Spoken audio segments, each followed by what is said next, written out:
പ്രിയപ്പെട്ട ചാലിയാർ തീരദേശവാസികളെ, ഇന്ന് ഡേറ്റ് 16/7/2024 കാലത്ത് 7:10 ഞാനിപ്പോൾ ഉള്ളത് നിലമ്പൂരിൽ നിന്നും സുമാർ 30 കിലോമീറ്റർ മേലെ പനങ്കാം പാലത്തിനടുത്തുള്ള ചാലിയാറിന്റെ തീരത്താണ്.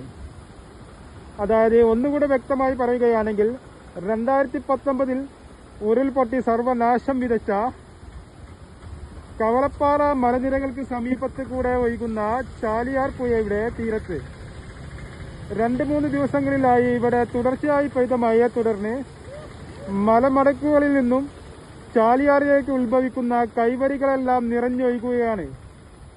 അതിന്റെ പരിണിതഫലമെന്നോണം ചാലിയാർ പുഴയും നിറഞ്ഞൊഴുകുന്ന അവസ്ഥയാണ് ഇപ്പോഴുള്ളത്.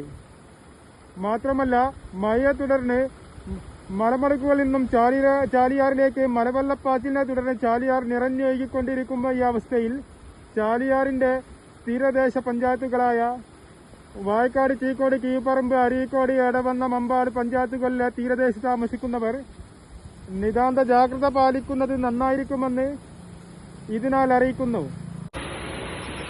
ചാലിയാർ തീരദേശവാസികൾക്ക് വേണ്ടി മുഹമ്മദ് ബഷീർ, വട്ടത്തൂർ.